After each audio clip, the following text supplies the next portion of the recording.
মিম দিয়ে কি বলবে? মিমে মোহাম্মদ, মিমে মসজিদ, মিমে মাদ্রাসা, মিমে মুফতি, মিমতে মাওলানা, মিমতে মুয়াজ্জিন, মিমে মক্কা, মিমে মদিনা। আমার নবীর প্রত্যেকটা অক্ষর টান মারবেন আর বড় বড় বলিয়াম হয়ে যাবে, দুনিয়ার মানুষ লেখে শেষ করতে পারবে না।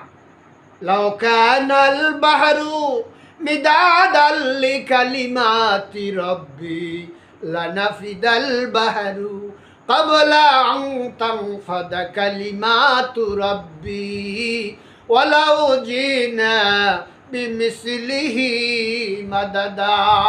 ওদিকে আমি যাব না ভাইরা আমার নবী নুনে যখন টান মারবেন, নুন নুন আমার নবী নুন, নুরুন আলা নূর। আমার নবী আউয়ালও নবী, আখেরেও নবী। আমার নবী আগেও নবী ছিলেন, বর্তমানেও নবী, ভবিষ্যতেও নবী। আমার নবী আর সেই নবীর দরুদ শরীফ আল্লাহ তাআলা স্বয়ং নিজে পড়েন। ইন্নাল্লাহা ওয়া মালাইকাতাহু ইউসাল্লুনা আলান নবী ইয়া আইয়ুহাল্লাযীনা আমানু সাল্লু আলাইহি ওয়া সাল্লিমু তাসলিমা। যদি প্রশ্ন করা হয় আল্লাহ, আল্লাহর নবীর দরুদ আমরা পড়ব, ঠিক আছে, ফেরেশতারা পড়তেছে, ঠিক আছে, কিন্তু আমরা তো মরে যাব, ফেরেশতাও চলে যাবে, আল্লাহর নবীর দরুদ কে পড়বে? আল্লাহ বলেন আমি দরুদ পড়ব, আমি দরুদ পড়ব। আল্লাহর নবীর দরুদ, দয়া নবীর দরুদ আল্লাহ তাআলা পড়েন। যাক ওদিকে যাব না। ও আমার নবীর ওয়াকিল, আল্লাহর আদালতে উম্মতের জন্য আল্লাহর কাছে ওকলাতি করবে। আন আবি হুরায়রা রাদিয়াল্লাহু তাআলা আনহু ক্বালা রাসূলুল্লাহ সাল্লাল্লাহু আলাইহি ওয়াসাল্লাম ক্বালা আল্লাহু তাআলা ইয়া মুহাম্মাদু ইরফা রাসাকা সালতুতা ওয়াশফা তুশাফা। আল্লাহ রাব্বুল আলামিন বলবেন, বন্ধু রে মাথা উঠান, আজকে আমার কাছে যা চাইবেন তাই পাইবেন, যার জন্য সুপারিশ করবেন আমি সব সুপারিশ মঞ্জুর করে নিব। হাসরের ময়দানে আল্লাহ নবীর মাথা উঠাবেন, উঠাইতে বলবেন, মাথা উঠাবেন, এরপর আল্লাহ বলবেন আপনার যারে যারে মনে চায় বেহেশতে নিয়ে যান, বেহেশতের টিকিট আপনাকে দিয়ে দিলাম, আপনি যারে মনে চায় তারে আপনি জান্নাতে নিয়ে যান। আর মিয়া সহিহ হাদিস, আবু হুরায়রা রাদিয়াল্লাহু তাআলা আনহু থেকে বর্ণিত, এটা হাদিসে কুদসি, কথা আল্লাহর, ভাষা নবী। এবং এই হাদিসখানা 1887 জায়গায় মিশকাত শরীফে বর্ণনা আছে, আর বুখারী শরীফে 3092 নম্বরে এই হাদিসখানা উল্লেখ আছে। কয়বার উল্লেখ হয়েছে? 1887 জায়গায়।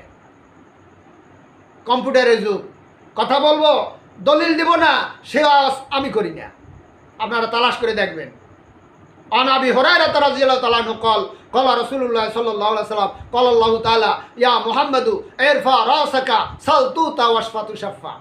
ভাইরা আমার নবী হাসরের ময়দানে উম্মতের জন্য আল্লাহর আদালতে যাইয়ে বলবেন আমার উম্মতের কি হবে তাই বলেন।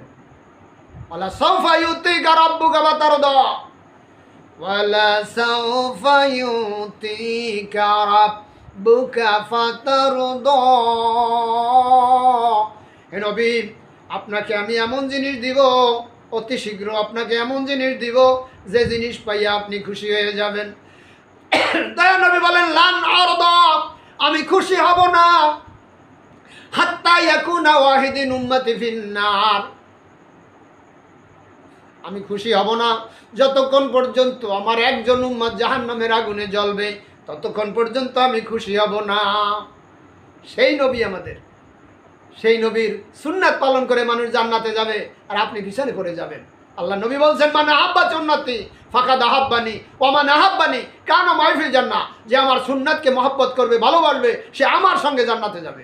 এই জন্য আমি একটা বই লিখেছি, উম্মতের জন্য সুসংবাদ, জান্নাতে যাওয়ার সহজ উপায়। বইয়ের ভিতরে আছে ভালো কাজে ডান হাত ডান পা ডান দিক, ভালো কাজে ডান হাত ডান পা ডান দিক, মন্দ কাজে বাম হাত বাম পা বাম দিক, আর প্রত্যেক কাজে বিসমিল্লাহ।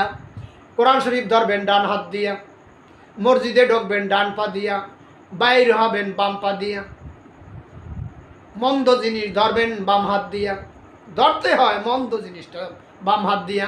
এভাবে লক্ষ লক্ষ সুন্নাত পালন হবে। যদি সূত্র জানা থাকে, অঙ্ক করতে গেলে কিন্তু সূত্র লাগে। আর সুন্নাত পালনের সূত্র আমার বইতে আমি দিয়েছি, যদি আপনাদের সম্ভব হয়। ঝালকাঠি নেসারাবাদ এনএস কামিল মাদ্রাসার দক্ষিণ পার্শ্বে আমার বাড়ি, 01757 820 621। ওই আমার শিরোনামে, আমার ওয়াজের শিরোনামে নাম্বার দেওয়া আছে, আপনারা ওখান থেকে নেবেন। অর্থাৎ ঝালকাঠি নেসারাবাদে আমার নিজের তরফ থেকে নেবেন। কোনো লাইব্রেরিতে আমি দেই নাই।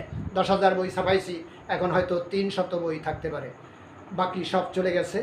তো যাই হোক, সুন্নাত পালনের সূত্র বলেছিলাম, ভালো কাজে ডান হাত ডান পা ডান দিক, মন্দ কাজে বাম হাত বাম পা বাম দিক, প্রত্যেক কাজে বিসমিল্লাহ। কুল্লু আমরিন জিবালিন লাম ইউবদা বিসমিল্লাহ ফাহুয়া আক্তাউ। প্রত্যেক কাজে দয়ার নবী বিসমিল্লাহ বলতেন। আর বিসমিল্লাহ স্বয়ং আল্লাহ তাআলার আমল। কোরআনে কারিমে 114টা সূরা, 113 সূরার প্রারম্ভে স্বয়ং আল্লাহ বিসমিল্লাহ বলেছেন। বলেন নাই? ওই হাদিস হাফেজরা আপনারা সাক্ষী দেন, বলে নাই? বিসমিল্লাহির রহমানির রহিম, আলিফ লাম মিম, বিসমিল্লাহির রহমানির রহিম, আলহামদুলিল্লাহি রাব্বিল আলামিন। প্রত্যেকটা সূরার প্রারম্ভে স্বয়ং আল্লাহ তাআলা বিসমিল্লাহ বলেছেন। আপনারাও প্রত্যেক কাজে বিসমিল্লাহ বলবেন। বিসমিল্লাহ বললে জান্নাতের চাবি আপনার হাতে আসবে। ওদিকে যাব না। সাফায়াতের তরি নবী সাজায়া সিরাতের ঘাটে রাখবেন বান্দিয়া, সিরাতের ঘাটে রাখবেন বান্দিয়া। ভাই আমার, जन्नत दो जग से यार अब क्या करो, आरजू है मैं तुझे দেখা করো। আর কয়েকটি হরফ আছে। হামজা, হামজা আমার নবী, আলামিন তিনি নবী, নবুয়ত সরাসরি গারে হেরাত থেকে এসেছেন।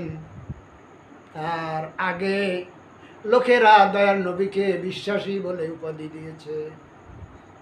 আমার নবী 40 বছরের সময় নবুয়ত পেয়েছেন। নবী ছিলেন আগে। আদম আলাইহিস সালাম মাটি এবং পানি যখন আলাদা ছিল, দয়ার নবী বলেন তখনও আমি নবী। কুনতু নবিয়্যান ওয়া আদামা বাইনা মায়ে ওয়া তিন। আদম আলাইহিস সালাম পানি এবং মাটির মধ্যে যখন আলাদা ছিল, দয়ার নবী বলেন তখনও আমি নবী। এবং তিনি 40 বছরের সময় কোরআন শরীফ লাভ করেন। তো তারও আগে কাফের বেঈমানেরা দয়ার নবীকে আলামিন উপাধি দিয়েছেন, বিশ্বাসী বলে উপাধি দিয়েছেন। সেটা বলছে হামজা, হামজা টান মারলেন, দয়ার নবী আলামিন এসে যাবে। হ্যাঁ, আমার নবী হাদিউল আলম, গোটা জগতের জন্য হেদায়েতের নূর সরানেওয়ালা। ইয়া আল্লাহ রাব্বুল আলামিন দয়ার নবীকে যখন প্রয়োজন হয়েছে তখন কত সুন্দরভাবে ডাক দিয়েছেন, ইয়াসিন ওয়াল কুরআনিল হাকীম। আমি বুঝাইতে চাচ্ছি যে 29টা হরফের মধ্যে দয়ার নবীর নাম আছে। কোথায় যাইবেন? সিন্নি খাইলা কার দ্বারা মোল্লা সেল্লা না, আমার নবীকে সর্বত্র পাবেন। আচ্ছা, আমি আরেকটা জিনিস, আমি যখন খুলনা দারুল উলুম ইসলামী আরবি মাদ্রাসা থেকে ফারেক হয়েছি, ওখানে আমার ওস্তাদের মুখে শুনেছি যে মানুষকে আল্লাহ তাআলা মুহাম্মদ আকারে বানাইছে।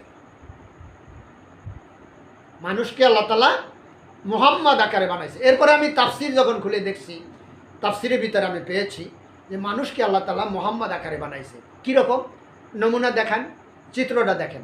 এই মাথা হলো মিম, এই হাত হলো হা, আর কোমর হলো মিম, হাঁটু হলো মিম, আর পায়ের নিচ হলো দাল। পায়ের তলাটা দালের মতো দেখে না? মাথা হলো মিম, হাত হলো হা, কোমর হলো মিম, হাঁটু হলো মিম, আর পাও হইল দাল। মিম হা মিম মিম দাল। মোহাম্মদ আকারে মানুষ আল্লাহ বানাইছে। এই মানুষকে আল্লাহ তাআলা জান্নাত, প্রত্যেক মানুষের জন্য আল্লাহ রাব্বুল আলামিন জান্নাতে ঘর বানাইয়া রাখছে। কৃত কর্মের দ্বারা তারা জান্নাত কিনবে। ও আল্লাহ তাআলা বলেছেন, মানুষ দিগকে আমি জান্নাতের বিনিময়ে কিনেছি। জান্নাতের বিনিময়ে আল্লাহ তাআলা মানুষগুলোকে কিনছে। কোন মানুষ? ওই বিড়ি খাইওয়ালা, ওই সুদ খানেওয়ালা, ওই ঘুষ খানেওয়ালা, মিথ্যা কথা বেশি বলতে পারে, গিবত শিকায়ত করতে পারে, গালাগালি দিতে পারে, তাদের না। দয়ার নবী বলছেন যে মান তারাকা সুন্নতি ফালাইসা মিন্নি, যে আমার সুন্নাতকে তরক করবে সে আমার উম্মত না। আর হাসরের ময়দানে দয়ার নবী সুপারিশ করবেন কাদেরকে? যাদের ভিতরে তিনটা জিনিস থাকবে না, তাদেরকে সুপারিশ করে আল্লাহ নবী জান্নাতে নিয়ে যাবেন। তিনটা জিনিস কি? এক নম্বর হলো শিরক। যারা শিরক করবে তাদের দয়ার নবী সুপারিশ করবেন না। যারা আল্লাহ নবীর সঙ্গে বেয়াদবি করেছে তাদেরকেও করবে না। আর যারা দুনিয়ায় হক নষ্ট করে দুনিয়া থেকে চলে গেছেন তাকেও মাফ করবেন না। দলিল নেন, বিসমিল্লাহির রহমানির রহিম। ইন্নাল্লাহা লা ইয়াগফিরু আন ইউশরাকা বিহি ওয়া ইয়াগফিরু মা দুনা যালিকা লিমান ইয়াশা। মহান আল্লাহ রাব্বুল আলামিন বলেন, নিশ্চয়ই যারা আল্লাহ তাআলার সঙ্গে শিরক করবে আমি তাদের ক্ষমা করব না। এছাড়া যত অন্যায় অপরাধ আছে আমি আল্লাহ ইচ্ছা করলে মাফ করে দিতে পারি। শিরক করেছে, শিরক নিয়ে কবরে গেলে বিনা হিসাবে জাহান্নাম। মাফের একটা পথ আছে, সেটা হলো দুনিয়ায় থাকতে শিরক থেকে পরিত্রাণের জন্য তওবা করতে হবে। আল্লাহ বলেন, তুবু ইলাল্লাহ, তোমরা তওবা করো। আর তাইবু মিন জামবে কামান লা জামবা লাহু, যে ব্যক্তি তওবা করবে কেমন জানো সে দুনিয়ায় কোনো গুনাহই করে নাই। আমার কথা এটা, আল্লাহ নবী বলেছেন, আর তাইবু মিন জামবে কামান লা জামবা লাহু। যদি তওবা করে যেতে পারেন, তওবাও করবেন না, আর ওই শিরক নিয়ে কবরে যাইবেন, বিনা হিসাবে জাহান্নাম লেখা রাখেন, আল্লাহ নবী সুপারিশ করবেন না। যারা, আর আল্লাহ তাআলা তো জান্নাত দিবেন না যারা আল্লাহর সঙ্গে শিরক করে। শিরক মানে কি জানেন? আল্লাহর স্থানে কাউকে বসাইয়ে দেওয়ার নাম শিরক। কেউ ফেরে না খালি হাতে ন্যাংটা বাবার দরবারে। ন্যাংটা বাবার দরবারে যাইয়া ছেলে চায়, মেয়ে চায়, পরীক্ষায় উন্নতি চায়, ব্যবসায় লাভ করতে চায়। আছে না আমাদের দেশে? অনেক জায়গা আছে, আমি নাম বলবো না। মাজারে যাইয়েন, মাজারের কোনো ক্ষমতা নাই। মক্কা শরীফ গেছি, মদিনায় গেছি, মদিনা মুনাওয়ারায় রওজা পাকে দিকে তাকাইয়াও মোনাজাত করতে দেয় না। অবশ্য জায়েজ আছে আপনার মাজারের দিকে ফিরিয়া মোনাজাত করা জায়েজ আছে, কিন্তু চাইতে হবে আল্লাহর কাছে। ওখানে যিনি শাহিদ আছেন তার দেওয়ার কোনো ক্ষমতা নাই, তার উসিলা দেওয়া দিয়া আপনি চাইতে পারবেন, আল্লাহ আব্দুল কাদের জিলানীর উসিলায় আল্লাহ তুমি আমাকে এই জিনিসটা দান করো, এটা বলতে পারবেন। তো যাই হোক, চাওয়া সব আল্লাহর কাছে। আল্লাহ বলেন আমাকে ডাকো, উদুনি আস্তাজিব লাকুম, আমাকে ডাকো আমি তোমার ডাকে সাড়া দেব। তো আল্লাহ তাআলা যখন বলছে আমাকে ডাকো, আমি তোমাদের ডাকে সাড়া দেব, আর আপনি গেলেন ওই মাজারে, আপনি গেলেন ওই পীর সাহেবের কাছে, আপনি গেলেন এক ওজার কাছে, আপনি গেলেন এক কি বলবো বাটপারের কাছে, সে কিছু দিতে পারবে না, দেওয়ার মালিক আল্লাহ। এই জন্য শিরককারীকে আল্লাহ নবী